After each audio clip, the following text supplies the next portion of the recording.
నమస్తే రమణారావు గారు. నమస్తే అండి. మే 13న సార్వత్రిక ఎన్నికలు జరగనున్నాయి. అట్లాగే ఆంధ్రప్రదేశ్ లాంటి రాష్ట్రాల్లో అసెంబ్లీ ఎన్నికలు కూడా హోరాహోరీగా ప్రచారం నడుస్తూ ఉంది. అసలు టోటల్గా భారతదేశ వ్యాప్తంగా ఇప్పుడు ప్రచార సరళి ఎలా ఉందండి? అన్ఫార్చునేట్లీ క్యాంపెయిన్ మోడ్ ఎలా ఉందంటేనండి, అది every political party of some kind of weight, major political parties అన్నీ కూడా they are hitting below the belt. అంటే స్థాయి మరిచి చెయ్యకూడని ఆరోపణలు ప్రత్యర్థులపై చేస్తున్నారు. ఈ క్రమంలో అన్ని నియమ నిబంధనల్ని తుంగలో దొక్కుతున్నారు. ఓకే, ఇది ఎలక్షన్ కమిషన్ రూల్స్కి వ్యతిరేకంగా మాట్లాడుతున్నారు, రాజ్యాంగ స్పిరిట్కి వ్యతిరేకంగా మాట్లాడుతున్నారు. అసలు మనం రాసుకున్న క్రిమినల్ ప్రొసీజర్ కోడ్ని కూడా ఉల్లంఘించి మాట్లాడుతున్నారు. ఓకే, అంటే నేరపూరితంగా వ్యవహరిస్తున్నారు. ఇందులో ఎవరో చిన్నవాళ్ళు చేశారంటే వేరు, కానీ సాక్షాత్తు ఎన్డీఏ కూటమి తరపున ఏ రాజాసింగో, లేకపోతే ఏ సాక్షి ప్రజ్ఞానందో, లేకపోతే మరొకళ్ళు మాధవీలతో ఇటువంటి వాళ్ళు మాట్లాడుతున్నారంటే అర్థం చేసుకోవచ్చు. కానీ సాక్షాత్తు ప్రధానమంత్రి ఎవరైతే ఈ దేశంలో ఉన్న ముస్లింలకు ఏమీ పర్వాలేదు, మాది డెమోక్రటిక్ కంట్రీ అని అమెరికాలో ప్రెసిడెన్షియల్ ప్యాలెస్ ముందు వాగ్దానం చేశాడో విలేకరులు అడిగిన ప్రశ్నకి, ఆ వ్యక్తి ఏ వ్యక్తి అయితే గల్ఫ్ కంట్రీస్తో వ్యాపార సంబంధాల్లో ఉన్నాడో, పదే పదే ఆ దేశాలకు వెళుతున్నాడో, ఆ వ్యక్తి ఇవాళ ఒక పర్టికులర్ కమ్యూనిటీని టార్గెట్ చేసి మాట్లాడుతున్నాడు. అవును, ముస్లిం కమ్యూనిటీని చొరబాటుదారులు అంటున్నాడు, పిల్లలు ఎక్కువ మందికి అంటారంటున్నాడు. తర్వాత వాళ్ళకి రిజర్వేషన్లు నా గొంతులో ప్రాణం కొరకు వెళ్ళనివ్వను అంటున్నాడు. ఇవన్నీ రిలిజియన్ కాంటెక్స్ట్ చేసుకొని మాట్లాడటమే. అంతేకాదు, పైగా హిందూ రిలిజియన్ని ఇన్వోక్ చేస్తున్నాడు. రామ్ టెంపుల్ ఎవరు కట్టారో చెప్పండి అని క్యాంపెయిన్లో అడుగుతున్నాడు. ఎలక్షన్ క్యాంపెయిన్లో మాట్లాడాల్సిన విషయాలు కావు ఇవి. మతపరమైన రిఫరెన్సెసే ఉండకూడదు అని మనం చెప్పుకున్నాం. పైగా దీనికోసం ఆయన ఎప్పుడో మన్మోహన్ సింగ్ అన్న ఒక వాక్యాన్ని ఎడిట్ చేసి ఆయన ముస్లింలు, బీసీలు, ఎస్సీలు, ఎస్టీలు, ఆదివాసీలు అంటే ఆ లిస్టులో అవన్నీ తీసేసి ఒక్క ముస్లింనే పట్టుకొని నువ్వు అన్నావు అని మాట్లాడటం మొదలుపెట్టాడు. అలాగే Rahul Gandhi redistribution of wealth ఉండాలి అని ఎక్కడో సభలో మాట్లాడాడని, మంగళపోతం సూత్రాలు లాక్కుంటారు మీ దగ్గరవి, వాళ్ళకి ఇస్తారు, మీకు 2 ఇళ్ళు ఉంటే ఒక ఇల్లు వెళ్ళిపోతుంది, మీకు 2 కార్లు ఉంటే ఒక కారు వెళ్ళిపోతుంది, ఆయన ఎక్స్రే తీస్తాడట అని ఎద్దేవగా మాట్లాడుతున్నారు. కానీ ఇన్ఈక్వాలిటీస్ తగ్గాలని, ఇన్ఈక్వాలిటీస్ పెరుగుతున్నాయని మనం మాట్లాడుకుంటానే ఉన్నాము. థామస్ పికెటీ లాంటి వాళ్ళు అద్భుతమైన పుస్తకాలు విశ్లేషణ చేశారు ఈ దేశం గురించి కూడా. ఆ దేశ సూత్రాల్లో మనం రాసుకున్నాం ఇన్ఈక్వాలిటీస్ తగ్గించడం కోసం రాజ్యాంగం ప్రయత్నం చేయాలి అని. అది వదిలిపెట్టి ఇవాళ పక్కింట్లో 2 కార్లు ఉంటే ఒక కారు తీసుకుపోయి ముస్లింస్కి ఇస్తారా? ఎప్పుడైనా జరిగిందా అది ఈ దేశంలో? ఇంతవరకు జరిగిందా? లేదు కదా. మరి అవన్నీ వాళ్ళ ఆయన మాట్లాడుతున్నాడు. అంటే ఇదంతా బిలో ద బెల్ట్ కొట్టడమే కదా. ఇండియా కూటమి కూడా ఏమైనా మెరుగ్గా ఉందంటే అది కూడా ఏం లేదండి, అది కూడా అదే పద్ధతిలో వెళ్తోంది. ఇండియా కూటమి కూడా ఇప్పుడు అకస్మాత్తుగా ఎన్డీఏ ప్రభుత్వం అధికారంలోకి వస్తే రిజర్వేషన్లు తీసివేస్తారు అని మాట్లాడుతున్నారు. దానికి వీళ్ళు వాజ్పేయి కమిటీని ఎగ్జాంపుల్గా చెప్తున్నారు. వాజ్పేయి చివరి రోజుల్లో కమిటీ ఏర్పాటు చేశాడని, రిజర్వేషన్లని ఉంచాలా వద్దా అని పర్యవేక్షించడం దాని పని అని, ఈ లోపల గవర్నమెంట్ పడిపోయిందని, అది ఆగిపోయిందని, మళ్ళీ వీళ్ళు రాగానే మొదలు పెడతారని చెప్తున్నారు. కానీ నిజానికి వాళ్ళ మేనిఫెస్టోలో, కాంగ్రెస్ మేనిఫెస్టోలో ఈ రీడిస్ట్రిబ్యూషన్ ఆఫ్ వెల్త్ గురించి ఈయన మాట్లాడినట్టు లేదు. అట్లాగే ఎన్డీఏ మేనిఫెస్టోలో కూడా ఆ మాటలు లేవు, రిజర్వేషన్లు తీసేస్తామన్న మాట లేదు. కానీ ఎవరికి వాళ్ళు ఆ క్యాంపెయిన్ స్టైల్స్లో అట్లా హద్దులు మరిచి మాట్లాడుతున్నారు. ఈ క్రమంలో అసలు ఇష్యూస్ ఏమి మాట్లాడటం లేదు. ప్రజలకు కావలసిన జీవన ప్రమాణాల గురించి మాట్లాడటం లేదు, నిరుద్యోగం గురించి మాట్లాడటం లేదు, ఉద్యోగ భద్రత గురించి మాట్లాడటం లేదు, ధరల పెరుగుదల గురించి మాట్లాడటం లేదు, రైతులకు కావలసిన కనీస మద్దతు ధర గురించి మాట్లాడటం లేదు, మరి మిడిల్ క్లాస్ ఎంప్లాయీస్కి వచ్చే రిలీఫ్ గురించి మాట్లాడటం లేదు. ఇవేవి మాట్లాడకుండా వాస్తవమైన సమస్యలు అయితే ఏమీ లేకుండా ఎంతసేపటికి మస్జిద్ ఏమండి ఈయన మాట్లాడేది, మరి టెంపుల్ లేకపోతే ఈ ఇష్యూస్ ఈయన మాట్లాడుతున్నాడు. వీళ్ళేమో రిజర్వేషన్స్ మీ పోతాయి అని చెప్పేసి వీళ్ళు మాట్లాడుతున్నారు. ఈ క్రమంలో శత్రువుల వైపు నుంచి జరిగే తప్పులేమో భూతద్దంలో పెట్టి చూస్తున్నారు. తమ క్యాంపులో ఎంత ఘోరాలు జరిగినా వాటి గురించి మాట్లాడటం లేదు. ఓకే, ఉదాహరణకు మణిపూర్ ఇష్యూ గురించి ఇప్పటిదాకా ప్రధానమంత్రి మాట్లాడటం లేదు. అట్లాగే ఆయన క్యాంపులో కర్ణాటకలో రేవన్న ఇష్యూ వస్తే ఆయన మాట్లాడటం లేదు. ఆయన ఆ విషయం సైలెంట్ గా ఉన్నాడు. కాంగ్రెస్ మాట్లాడుతోంది. ఈ రకమైన ప్రచార సరళి దురదృష్టకరం. ఆంధ్రప్రదేశ్లో అదే జరుగుతుంది, తెలంగాణలో అదే జరుగుతుంది, దేశవ్యాప్తంగా కూడా ఇదే జరుగుతుంది. ఇది ఈ రకమైన ప్రచార సరళితో ఎన్నికలు జరిపితే ప్రపంచవ్యాప్తంగా భారతదేశం పట్ల ఇది ఒక ప్రజాస్వామ్య దేశం అన్న గౌరవం అయితే ఉండే అవకాశం లేదు. ఓకే, సో ఇప్పటి వరకు జరిగినటువంటి ఈ 2 విడతల ఎలక్షన్స్ ఓటింగ్లో మనకి ప్రజల టర్న్అవుట్ బాగా తగ్గిందని మాట్లాడుతున్నారు. బహుశా దానికి కారణం ఏమై ఉంటుంది? Obviously there is no interest for the people అండి. ఓకే, ప్రజలకేం ఇంట్రెస్ట్ కనపట్ల. ఎందుకంటే వారి సమస్యలు ఏమి చర్చలో లేవు. ఓకే, ఎవరి సమస్యలు మాట్లాడుతున్నారు చెప్పండి మీరు? రైతుల సమస్యలు మాట్లాడుతున్నారా? లేదు. ఎక్కడన్నా మీరు మాట్లాడండి. మహా అయితే గ్యారంటీల గురించి మాట్లాడతారు. మోదీ నేను ఇచ్చే గ్యారంటీ అంటాడు, ఈయనేవో గ్యారంటీలు కొన్ని మేము ఇచ్చే సిక్స్ గ్యారంటీస్ అని కాంగ్రెస్ గవర్నమెంట్ మాట్లాడుతుంది తప్ప నిజంగా వారి సమస్యల గురించి మాట్లాడాలా. ఓకే, అట్లాగే పోనీ ఉద్యోగులు ఇష్యూ ఉందా? Unemployment is the major issue ఇవాళ కంట్రీ వైడ్ గా. ఈ దేశంలో అసలు విపరీతమైన ఇమిగ్రేషన్ ఉంది విదేశాలకు. డ్రెయిన్ ఉంది. మనకున్నటువంటి గొప్ప వనరు ఏంటంటే మానవ వనరులు. ఈ మానవ వనరుల్ని మనం తయారు చేసుకుంటున్నాం స్కిల్ఫుల్ గా. అగ్రరాజ్యాలు లేకపోతే మరొక దేశం కెనడా, ఆస్ట్రేలియా, ఇంగ్లాండ్, ఇటువంటి జర్మనీ, ఇటువంటి దేశాలన్నీ భారతీయ విద్యార్థులను తీసుకుని వెళ్ళి పెట్టుబడిగా వాడుకొని వారి తెలివితేటల్ని అక్కడ వారు నాలెడ్జ్ సొసైటీకి వైపు వెళ్తున్నారు. వాళ్ళు ఆర్థికంగా అభివృద్ధి చెందుతున్నారు. మనం పోగొట్టుకుంటున్నాం దాన్ని. వాళ్ళందరినీ అమెరికా పంపిస్తున్నాం, జర్మనీ పంపిస్తున్నాం. మహా అయితే వాళ్ళు ఇంటికి డబ్బులు పంపిస్తారు కదా అని సంతోషపడుతున్నాం. వాళ్ళ నుంచి వాళ్ళు ఇక్కడే ఉంటే జనరేట్ చేసే అభివృద్ధి ఎంత? దాని ముందు వారాడికి పోయాక పంపించే డబ్బులు ఎంత? మనం ఈ రకంగా ఒక పక్కనేమో లూజ్ అవుతా ఉన్నాము, ఇంకొక పక్కనేమో మనం ఆ విషయాలు మాట్లాడటం లేదు. ఎన్నికల దాంట్లో కేవలం రామాలయం గురించో లేకపోతే ఈ రిజర్వేషన్స్ గురించో లేకపోతే రిలీజియస్ ట్రాన్స్ఫర్మేషన్స్ గురించో ఇటువంటి విషయాలు మాట్లాడుతున్నాం. ఇవాళ చూడండి, పాకిస్తాన్కి రాహుల్ గాంధీ స్నేహితుడు అని మోడీ మాట్లాడతాడు. ఏమి సంబంధం ఉందండి రాహుల్ గాంధీకి పాకిస్తాన్కి? ఎన్నిసార్లు పోయొచ్చాడు? ఏమైనా పోయొచ్చాడా? నువ్వే పోయొచ్చావు. ఇంకా మాటకు వస్తే నువ్వు వెళ్ళావు, అద్వానీ వెళ్ళాడు, నువ్వు వెళ్ళావు, మీకు సంబంధం ఉంది, ఆయనకి సంబంధం ఉంది మాట్లాడుతున్నారు. ఇట్లా ఎంతసేపటికి తమ కూటమిని పవర్లోకి తెచ్చుకునేందుకై ఏ రాయి అయినా పర్వాలేదు అనుకునే ధోరణిలో జరుగుతుంది కాబట్టే ప్రజలకు ఇంట్రెస్ట్ పోయింది. అందుకే ఓట్స్ పర్సంటేజ్ బాగా తక్కువ ఉంది. అయితే ఇక్కడ కూడా ఎలక్షన్ కమిషన్ మీద ప్రశ్నలు వస్తున్నాయండి. ఎందుకంటే ఒకరోజు ఈవినింగ్కి పోలింగ్ పూర్తయిన ఈవినింగ్కి 60% ఎంతో ఉంది, ఇంకా లైన్లో నుంచున్న వాళ్ళని కలుపుకొని చెప్తామంటున్నారు. నెక్స్ట్ డే మార్నింగ్కి చెప్పాలి న్యాచురల్గా. చెప్పకుండా ఈసారి 10 రోజులు టైం తీసుకుంటున్నారు. నిదానంగా 6% పెరిగిందన్నారు. అనగానే ఈవీఎంల మీద డౌట్లు వాళ్ళందరికీ. 6% ఎలా పెరిగింది? ఏదో చేసి ఉంటారు ఈ లోపల అని. అంటే పారదర్శకమైన సందేహాలు పెరుగుతున్నాయి. ఎలక్షన్ కమిషన్ చేసిన పని ఎలక్షన్ కమిషన్ చేయట్లా.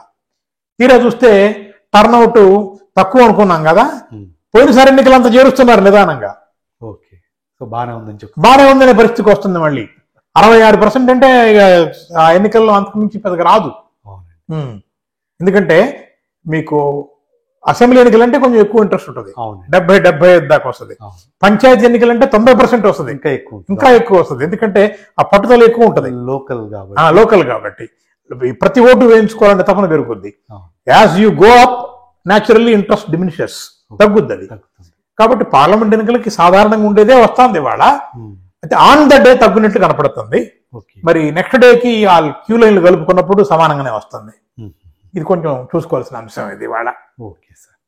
తర్వాత ఆంధ్రప్రదేశ్ ఎలక్షన్స్ చూసుకుంటే కొంచెం విచిత్రమైనటువంటి పరిస్థితి కనపడతా ఉంది. అదేంటంటే ఒకటి దాదాపుగా మూడు పార్టీలు కూడా, ఇటు జనసేన కానివ్వండి, తెలుగుదేశం కానివ్వండి, జగన్ గారి వైఎస్ఆర్సీపీ కానివ్వండి, ఈ మూడు కూడా ఎన్డీఏతోని బాగా దగ్గర సంబంధాలు ఉన్న పార్టీలే. 2 అయితే ఎన్డీఏలో ఉన్నాయి ఆల్రెడీ. జగన్ గారి పార్టీ పూర్తిగా సపోర్ట్ చేస్తూ ఉంది. బహుశా దేశంలో టోటల్గా ఎక్కువ ఎంపీలు సపోర్ట్ చేసిన రాష్ట్రం, ఇప్పుడున్న గవర్నమెంట్ని సపోర్ట్ చేసిన రాష్ట్రం ఆంధ్రప్రదేశ్. ఆ పార్టీ లేకుండా బీజేపీ చాలా తక్కువ ఓటింగ్ ఉంది, అయినా సరే ఎక్కువ మంది ఎంపీలు గవర్నమెంట్ని సపోర్ట్ చేస్తున్నటువంటి పరిస్థితి ఉంది. ఇప్పుడు ఇక్కడ అందరూ నా పిల్లలే అన్నట్టు ఉంది. ఇప్పుడు ఎవరు గెలిచే అవకాశం ఉంది అనే పరిస్థితి, వాతావరణం ఎట్లా కనపడతా ఉంది? కాంపిటీషన్ కీన్గా ఉందండి. పరిస్థితి ఏంటంటే అంతా ఎన్డీఏనే, అది అంతా ఎన్డీఏ. ఎందుకంటే జగన్ ఎన్డీఏ కాదు అనడానికి ఏమి లేదండి. విశాఖపట్నం నుంచి అయా ఇక్కడున్న స్టీల్ ఫ్యాక్టరీని మీరు ప్రైవేట్ పరం కాకుండా చూడండి, మీ శక్తి వంచన లేకుండా మీరు పోరాడండి అని రీసెంట్గా ఒక డెలిగేషన్ ఆయన దగ్గరికి వెళ్ళినప్పుడు, అది నా చేతుల్లో లేదు, నేను కూడా ఎన్నికల తర్వాత ఎన్డీఏకే మద్దతు ఇవ్వాల్సి ఉంటుంది, ఎన్డీఏలో నేను వాళ్ళ పార్ట్ కాకపోవచ్చు కానీ నేను మద్దతు ఇస్తాను అని తేల్చేశాడు ఆయన. ఓకే. అంతేకాదు, throughout the career, throughout the term of office 5 years Jagan ఉంటే ప్రతి నిర్ణయంలో జగన్ ఎన్డీఏకే మద్దతు ఇచ్చాడు. అది మీరు ఏదైనా తీసుకోండి, అది డబ్బులు డిమానిటైజేషన్ ఆస్పెక్ట్ కావచ్చు, తర్వాత జిఎస్టీ ఇష్యూ కావచ్చు, లేకపోతే ప్రెసిడెన్షియల్ ఎలక్షన్స్ కావచ్చు, ఎనీ ఆస్పెక్ట్, ఫార్మర్స్ ఇష్యూ కావచ్చు, మణిపూర్ ఇష్యూ కావచ్చు, ఏ ఇష్యూ తీసుకున్నా ఆయన ఎన్డీఏని అద్భుతంగా సపోర్ట్ చేసుకుంటూ వెళ్ళాడు. విజయసాయి రెడ్డి పార్లమెంట్లో కాంగ్రెస్ మీద బీజేపీ కంటే ఎక్కువ దాడి చేశాడు.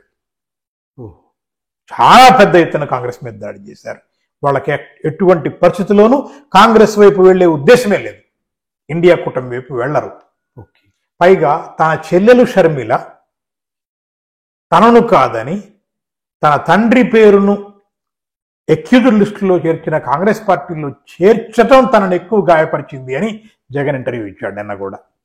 It hurts me most, it pains me most, she joined in the party which added my father's name in the accused అని మాట్లాడాడు.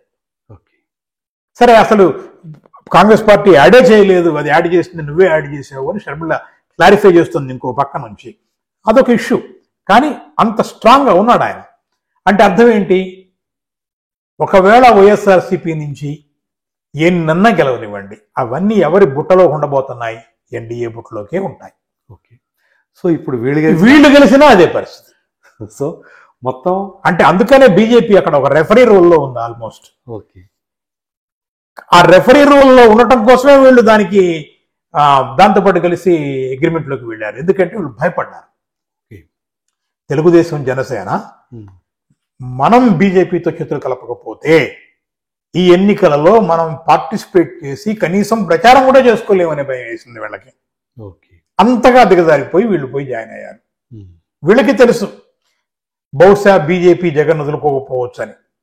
ఓకే సార్, ఇప్పుడు అర్థమైంది ఏంటంటే ఇప్పుడు అక్కడ ఎవరు గెలిచారనే దాంతో సంబంధం లేకుండా అక్కడ ఉన్నటువంటి ఎంపీ సీట్లన్నీ కూడా ఇవాళ ఉన్నటువంటి బీజేపీ ప్రభుత్వానికి. ఇంకో చిత్రం చెప్తాను మీకు ఇక్కడ. భారతీయ జనతా పార్టీ 6 సీట్లలో పోటీ చేస్తుంది ఎంపీ సీట్లలో. అక్కడ గతం కంటే ఎక్కువ 1% కంటే తక్కువ వచ్చి 100 కంటే తక్కువ ఓట్లు వచ్చింది ఒక పార్టీకి. 6 సీట్లు వదులుకోవాల్సిన దుస్థితిలో తెలుగుదేశం, జనసేన పడ్డాయి. సరే, ఇస్తే ఇచ్చారు. నిజానికి రాష్ట్ర భారతీయ జనతా పార్టీ నాయకులకి ఈ 6 సీట్లు గెలవటం ఆనందంగా ఉండొచ్చు. కానీ కేంద్ర నాయకులైన మోడీ షాలకి ఏమి పట్టింపు లేదు, నువ్వు గెలిచావా అవతడు గెలిచాడా అనేది. ఎందుకంటే వైఎస్ఆర్సీపీ నుంచి గెలిచినా తనకే సపోర్ట్, అక్కడ ప్రతి దాంట్లో ఖచ్చితంగా తమతోటే ఉంటారని తెలుసు వాళ్ళకి. నంబర్ వారీగా చూసినప్పుడు whether you belong to BJP or YSRCP doesn't matter to Modi and Shah. Modi షాలకు ఏమి సంబంధం లేదు. భారతీయ జనతా పార్టీ తరపున ఉంటే బెటర్ కదా అనుకునే ఆలోచనతో ఉండాల్సిన పరిస్థితి వాళ్ళకి ఏమీ లేదు. ఎవడైతే మనకేంటి అనే పద్ధతిలో రెఫరీ రోల్లో ఉన్నారు ఇవాళ. Okay sir, right. ఇప్పుడు సరే, ఆంధ్రప్రదేశ్ అయితే చాలా చిత్రంగానే ఉంది. సో మళ్ళీ యాజ్ ఇట్ ఈజ్గా ఎన్డీఏ కూటమికి సపోర్టు అన్ని పార్టీల నుంచి వెళ్ళే అవకాశం అయితే ఒక చర్చ ఎక్కడ వస్తుందంటే, ఇక్కడ ఒకవేళ ఎన్డీఏ కూటమి షార్ట్ ఆఫ్ మెజారిటీ ఉంటే ఓ 30-40 తగ్గితే అప్పుడు నువ్వు ఎన్డీఏ కూటమిని సపోర్ట్ చేస్తావా అన్న ప్రశ్నని రాజ్దీప్ సర్దేశాయి జగన్ అడిగాడు. అడిగితే that's pure speculation, now I can't tell అన్నాడు. ఓకే, అంటే అర్థం ఏంటి? ఆ పరిస్థితి వస్తే చేస్తాననే, అంతే అంతే, ఇప్పుడు ఊహించాల్సిన పని లేదు అంటాడు, కానీ వస్తే చేస్తాడు అంతేగా, అంతే. అది గ్యారంటీగా అది జగన్కి తెలుసు, భారతీయ జనతా పార్టీకి తెలుసు. అట్లా కాకుండా ఎటువంటి పరిస్థితుల్లోనూ ఎన్డీఏ గవర్నమెంట్ ఫామ్ చేయటం లేదు, గవర్నమెంట్ ఇండియా కూటమి ఏర్పాటు చేస్తుంది అనుకున్నప్పుడు ఎట్లా బిహేవ్ చేస్తారు వీళ్ళు? అది చూడాలి. ఇది పెద్ద క్వశ్చన్ మార్క్. ఎందుకంటే అప్పుడు కాంగ్రెస్ డ్రైవింగ్ సీట్లో ఉంటుంది. ఇక్కడ కాంగ్రెస్ డ్రైవింగ్ సీట్లో ఉన్నప్పుడు భారతీయ జనతా పార్టీతో కలిపి ఏర్పాటు చేసిన ఎన్డీఏ కుటుంబమైన భాగస్వాములైన తెలుగుదేశం, జనసేన ఏం చేస్తాయి అంటే, వీళ్ళు ప్రస్తుతం ఏం నమ్ముతున్నారంటే ఎటువంటి పరిస్థితుల్లోనూ ఇండియా కూటమి పవర్లోకి వచ్చే ముచ్చట్లేదని అనుకుంటున్నారు. వాజ్పేయి ఇండియా ఈజ్ షైనింగ్ అనే క్యాంపెయిన్తో పోటీల్లోకి వచ్చినప్పుడు ఆ రోజున కూడా ఎవ్వరూ ఎక్స్పెక్ట్ చేయాల వాజ్పేయి గవర్నమెంట్ ఆటోమేటిక్గా వస్తుందని నమ్మింది మొత్తం. కానీ తీరా చూస్తే రిజల్ట్స్ వచ్చాక సర్ప్రైజింగ్ అనిపించింది. సోనియా గాంధీ గెలిచింది తన నాయకత్వంలో. అప్పుడు మన్మోహన్ సింగ్ ప్రైమ్ మినిస్టర్ అయ్యాడు. ఓకే, ఇవాళ ఫస్ట్ 2 చూసిన తర్వాత 270 అబ్సల్యూట్ మెజారిటీ 275 అయితే ఉన్నాయో అవి ఆ 270 వస్తాయా అంటే అనుమానం అని కొన్ని విశ్లేషణలు తేలుతున్నాయి. అయితే ఎంత తగ్గుతాయి? ఓ 30-40 తగ్గితే పర్వాలా, సపోర్ట్ ఉంది వాళ్ళకి. ఒరిస్సా నుంచి బిజు జనతాదళ్ కావచ్చు, ఏపీ నుంచి వైఎస్ఆర్సీపీ కావచ్చు, మరి ఇంకా శివసేన ఫ్యాక్షన్ కావచ్చు, పంజాబ్ ఫ్యాక్షన్ కావచ్చు, రాబడతారేమో కూడా. అరౌండ్ 220 ఆగిపోతే ఇండియా కూటమికి రకరకాల పద్ధతుల్లో మద్దతు కూడగట్టుకునే అవకాశం అంటూ వస్తే అప్పుడు సీన్ ఇంట్రెస్టింగ్ గా మారుతుంది. అప్పుడు ఈ ఆంధ్రప్రదేశ్లో ఉన్న వైఎస్ఆర్సీపీ ఏం చేస్తుంది? ఎందుకంటే వైఎస్ఆర్సీపీకి భారతీయ జనతా పార్టీతో ఐడియాలజికల్ మైత్రి కాదు, వాళ్ళు సెంటర్లో పవర్లో ఉన్నారు కాబట్టి సెంటర్ మా మీదకి దూకకుండా వాళ్ళు దాంతో సైల్ చేస్తున్నారు. సెంటర్లో బీజేపీ ఎటువంటి పరిస్థితుల్లో ఉండదు అనుకున్నప్పుడు అప్పుడు ప్లేట్ నెమ్మదిగా ఫిరాయించాలి. ఆ ఫిరాయించడానికి ఎంతసేపు తీసుకుంటారు, ఎంత టైం తీసుకుంటారు, సడన్గా ఫిరాయిస్తారా, కొద్దిగా టైం తీసుకుని ఫిరాయిస్తారా అనేది చూడాలి. ఓకే, తెలుగుదేశం కూడా అప్పుడే నేను వెనకంజ వేస్తాను అనుకోవట్లేదు. ఎందుకంటే స్టాండ్స్ మార్చడంలో మీకు బీహార్లో ఉన్న నితీష్ ఎన్నిసార్లు స్టాండ్స్ మార్చాడో చంద్రబాబు కూడా అన్నిసార్లు స్టాండ్స్ మార్చాడు, ఏమేమి ఎక్కువ తక్కువ కాదు. కాబట్టి ఎట్లా స్టాండ్ మారుస్తారో రేపు తర్వాత చూడాల్సిందే అది.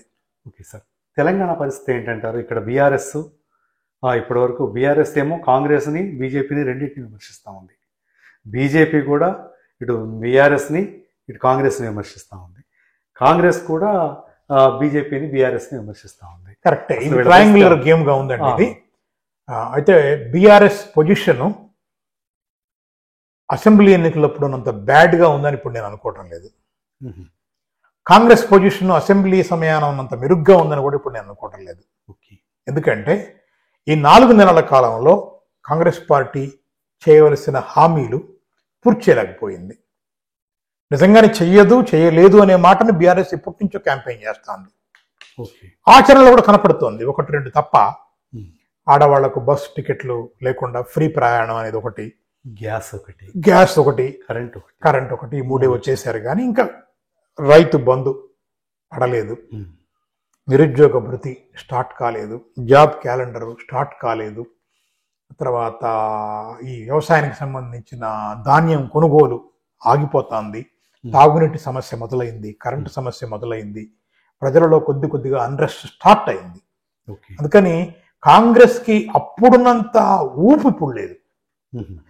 ఆ రోజు వచ్చిన ఊపుతోటే ఇప్పుడు కూడా నడుతున్నారు. ఆ ఉధృతే ఇప్పుడు ఇక్కడ దాకా పారుతుంది, కానీ ఫ్రెష్ ఉధృతి, ఫ్రెష్ అలా ఏమి రాలా కాంగ్రెస్కి. దాని మూలంగా నేను అనుకోవటం ఏంటంటే రిజల్ట్ కాంగ్రెస్ ఊహించినట్లు 13 సీట్లు 14 సీట్లు వచ్చే పరిస్థితి లేదు. డెఫినెట్ గా బీఆర్ఎస్ కూడా కొన్ని బ్యాక్ చేసుకునే అవకాశం ఉంది. బీఆర్ఎస్ బ్యాక్ చేస్తుందా, ఆ చీలికలో లాభపడి బీజేపీ ఏమైనా బ్యాక్ చేస్తుందా? ఓకే. ఉత్తర తెలంగాణలో అయితే స్పష్టంగా బీజేపీకి లాభం జరిగేట్టు కనపడుతుంది. సో నిన్న ఒక అనాలిసిస్ ఏమిటంటే కాంగ్రెస్కు బీజేపీకి చెరొక 8 వస్తాయని, బీఆర్ఎస్కు రావని. లేదు లేదు, ఇది పూర్తిగా తప్పుడు అనాలిసిస్. కాంగ్రెస్కి 5 కంటే ఎక్కువ వచ్చేట్టు కనపట్టలేదు. బీఆర్ఎస్కు 4 దాకా వస్తాయి, మిగతాయి బీజేపీకి వెళ్తాయి అని కొంతమంది రకరకాల అనాలిసిస్లు ఉన్నాయి. కాబట్టి ప్రధానంగా ఉత్తర తెలంగాణలో బీజేపీ, మెదక్లోనేమో బీఆర్ఎస్ పోటాపోటీగా ఉందంటున్నారు, మెదక్లో ఉంది, సికింద్రాబాద్లో పోటాపోటీగా ఉందంటున్నారు, మల్కాజ్గిరిలో పోటాపోటీగా ఉందంటున్నారు. ఓకే. ఇట్లా కొన్ని చోట్ల కీన్ కంటెస్ట్లు బిట్వీన్ బీఆర్ఎస్ అండ్ కాంగ్రెస్ జరిగేది, లేదా బిట్వీన్ బీఆర్ఎస్ అండ్ బీజేపీ జరిగేవి కూడా కనపడుతున్నాయి. సికింద్రాబాద్ కంటెస్ట్ చేసుకుంటే దానం నాగేంద్ర ఉన్నాడు, లేకపోతే ఇటువైపు పద్మారావు గౌడ్ ఉన్నాడు, అటు పక్క నుంచి కిషన్ రెడ్డి గారు ఉన్నారు. కిషన్ రెడ్డితో నాగేంద్ర పోటీలో ఉన్నాడా, పద్మారావు గౌడ్ పోటీలో ఉన్నాడా అంటే పద్మారావు గౌడ్ పోటీలో ఉన్నట్టు కొంతమంది చెబుతున్నారు. లేదు లేదు, దానం నాగేంద్ర పోటీలో ఉన్నాడు అని అంటున్నారు. ఎవరు తరుడో కూడా తేల్చలేని పరిస్థితిలో ఉంది. మహబూబ్నగర్లో అదే పరిస్థితి ఉంది. మహబూబ్నగర్లో కూడా రియల్ ట్రయాంగులర్ కంటెస్ట్ ఉంది. ఆదిలాబాద్లో కూడా అంతే, రియల్ ట్రయాంగులర్ కంటెస్ట్ ఉంది. ఆత్రం సక్కువ, ఆత్రం సరళన, ఇంకా రకరకాల పేర్లు వినపడుతున్నాయి అక్కడ. కాబట్టి ఎవరు అనేది కొంచెం డిఫికల్ట్ గానే ఉంది. దక్షిణ తెలంగాణలో స్పష్టంగా కాంగ్రెస్ కి కొంత మొగ్గు కనపడుతుంది. అయితే ఇక్కడ కూడా రాహుల్ గాంధీ ఏమో బీసీల గురించి మాట్లాడతాడు, కుల గణన గురించి మాట్లాడతాడు, కానీ స్థానిక నాయకత్వాలేమో పొలోమని ఒక ఒక ఒక లాబీకి టికెట్ తెచ్చుకుంటూ పోయాయి. ఓపెన్లో 17 సీట్లలో ఒకటి ఎంఐఎం ముస్లిమ్స్కి వెళ్ళిపోయింది. ఎంఐఎం మీద పోటీకి ఒక ముస్లింని పెట్టారు. ఎస్సీ ఎస్టీలే ఒక 5 పోయినాయి. పోతే ఎన్నండి మిగిలింది? 17లో 6 పోతే 10 అంతే కదా. మూడు ఎస్సీలకి 3 పోయినాయి, ఎస్టీలకు 2 పోయినాయి, 5 పోయినాయి. కరెక్టే. మిగతా అన్నిటిల్లో వీళ్ళు బీసీలకు ఒక పేరుకు ఒక 2 ఇచ్చుకున్నారు. మిగతా అన్ని కంప్లీట్గా ఒక కమ్యూనిటీకి ఇచ్చుకుంటూ వెళ్ళిపోయారు. ఒక కరీంనగర్ మాత్రమే వెలమాలకు ఇచ్చారు. మిగతా అన్ని రెడ్డి కమ్యూనిటీతో నింపారు. ఇది కొంచెం వ్యతిరేకత తీసుకొస్తోంది. ఆ ఆస్పెక్ట్ లో బీజేపీ బెటర్ ఫీల్డ్ చేసింది క్యాండిడేట్స్ని. కుల తూకం సరిగ్గా చూసుకుంది, బలమైన అభ్యర్థుల్ని ఫీల్డ్లో పెట్టింది. క్యాంపెయిన్ బాగా చాలా స్ట్రాంగ్గా చేస్తుంది.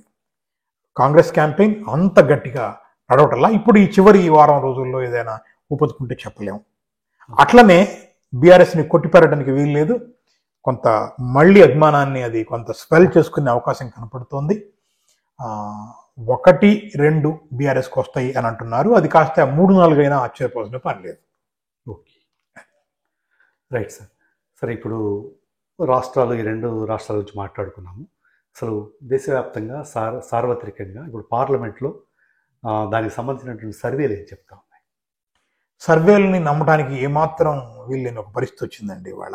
ఓకే, రోజుకు ఒక సర్వే బయటకు వస్తుంది. ఆ సర్వే వెనక ఎవరున్నారని చూడాల్సి వస్తుంది. ఓకే, ఉదాహరణకి ఎన్డీఏలో బీజేపీ, బాబు, జనసేన కలవనంత కాలం టైమ్స్ నౌ పత్రిక, times now channel, republic channel వైఎస్ఆర్సీపీకి 25 సీట్లకు 24 ఇచ్చినాయి. Full majority. ఎప్పుడైతే వీళ్ళు పక్షం బీజేపీ, ఎన్డీఏ, జనసేన కలిసి కూటమిగా ఏర్పడి సెట్లోకి దిగినాయో మార్చేసినాయి, ప్లేట్ ఫిరాయించేసినాయి. ఇప్పుడు దీనికి మెజారిటీ వస్తుందని చెప్తున్నాయి. అంటే గ్రౌండ్ రియాలిటీతో సంబంధం లేదు. ఇక్కడ కూడా ఫర్ ఎగ్జాంపుల్ ఓవరాల్గా నిన్న మనను రవిప్రకాష్ చేశారు సర్వే. ఆయన ఇటు బీజేపీకి, కాంగ్రెస్కి ఇస్తున్నారు, బీఆర్ఎస్కి ఇవ్వటం లేదు. ఎందుకంటే బీఆర్ఎస్ మీద ఆయన కోపం ఉంది కాబట్టి ఆయన సెల్ఫ్ గోల్, ఆయన సెల్ఫ్ ఎండ్స్ కోసం ఆయన చెప్తున్నారు అని వెంటనే కౌంటర్స్ వస్తున్నాయి. ఓకే, ఇట్లా ఎవరి సర్వేలు వాళ్ళవే, రకరకాల సర్వేలు ఉన్నాయి. ఎవరి సర్వే అని నమ్మాలి మనం? ఇవాళ బహుశా నేను అనుకోవటం పోస్ట్ పోల్ సర్వే ఏదన్నా వస్తే, ఓకే, ఆ సర్వే కూడా న్యూట్రల్ ఆర్గనైజేషన్స్గా పేరొందిన ఏమన్నా బయటకు వస్తే మనం నమ్మాల్సిందే కానీ అదర్వైజ్ నమ్మే పరిస్థితి లేదు. కాకపోతే ఒకటి, మోడీ వేవ్ అని వీళ్ళు చెప్పారే, ఆ వేవ్ ఉన్నట్లు ఉత్తర భారతంలో ఎక్కడ కనపట్టాల. ఓకే. బహుశా అందుకేనేమో మోడీ అండ్ పరివార్ సౌత్ మీద ఎక్కువ దాడి చేశారు. ఎందుకంటే ఇక్కడి నుంచి కనీసం ఇక్కడున్న 130లో సుమారు 15-20 పట్టుకెళ్ళాలి. ఆ షార్టేజ్ని పూడ్చుకోవాలి. ఆడ షార్టేజ్ రాబోతుంది అని గెస్ చేశాయి అని. 400 అన్న నెంబర్ అసాధ్యం అని, అది జరిగే పనే కాదని తెలిపోతోంది స్పష్టంగా. అయితే 300+ ఉంటుందా, అదే క్వశ్చన్ మార్క్ అవుతోంది ఇవాళ. కొంతమంది అనలిస్టులు అయితే స్పష్టంగా 230కి మించదు అని చెప్తున్నారు. పరకాల ప్రభాకర్ అదే మాట చెప్పారు, యోగేంద్ర యాదవ్ అదే మాట చెప్పారు. కొంతమంది 250కి అరౌండ్ ఉండొచ్చు అంటున్నారు. ఈ పరిస్థితిలో ఉంది. కాంగ్రెస్కి గెయిన్ ఉంది అంటున్నారు, కానీ ఒంటరిగా తనకు తానుగా ఒక 120+ తెచ్చుకుంటుందా చూడాలి. 120+ తెచ్చుకుంటే అది లీడర్గా ఎమర్జ్ అవుద్ది ఇండియా కూటమిలో. లేదంటే మళ్ళీ ఇండియా కూటమి నిలబడుద్దని గ్యారంటీ లేదు పోస్ట్ పోల్లో కూడా. ఇది ఎంతసేపు చీలిపోద్ది, అంతే క్షణాల్లో చీలిపోతారు. మమతా లైన్ చూసుకుంటుంది, కేజ్రీవాల్ లైన్ చూసుకుంటాడు. క్షణాల్లో మళ్ళీ దారి తప్పుతారు. కాబట్టి మళ్ళీ ఇందులో ఎవరు లీడ్ తీసుకోబోతున్నారు అనేది చూడాల్సిన అంశం. ఇంకా 4 ఫేజెస్ ఉన్నాయి. May 13th అయ్యి నెక్స్ట్ ఫేజ్కి వస్తే కానీ కొంత క్లారిటీ రాదు. ఏదైనా ఇప్పటికీ ఫీల్డ్ ఈజ్ ఓపెన్ అండి. ఎన్నికలకు ముందు వేసుకున్న అంచనాలు తారుమారయ్యే అవకాశాలు స్పష్టంగా కనపడుతున్నాయి. క్యాంపెయిన్లో వేవ్ లేదు అని అంటే ప్రజలు తమ యొక్క జీవన ప్రమాణాల గురించి, తమ జీవితానికి సంబంధించిన అంశాల గురించి ఆలోచిస్తున్నారని అర్థం. అది ఆలోచించడం మంచిది ఎక్కడైనా సరే. చాలా చక్కటి విషయాలు చెప్పారండి. సో మళ్ళీ ఎన్నికలు దగ్గర అయ్యేటప్పటికి, లేకపోతే పోలింగ్ పూర్తి అయిన తర్వాత మళ్ళీ మనం ఒకసారి మొత్తం చర్చలో మనం తప్పకుండా. Thank you.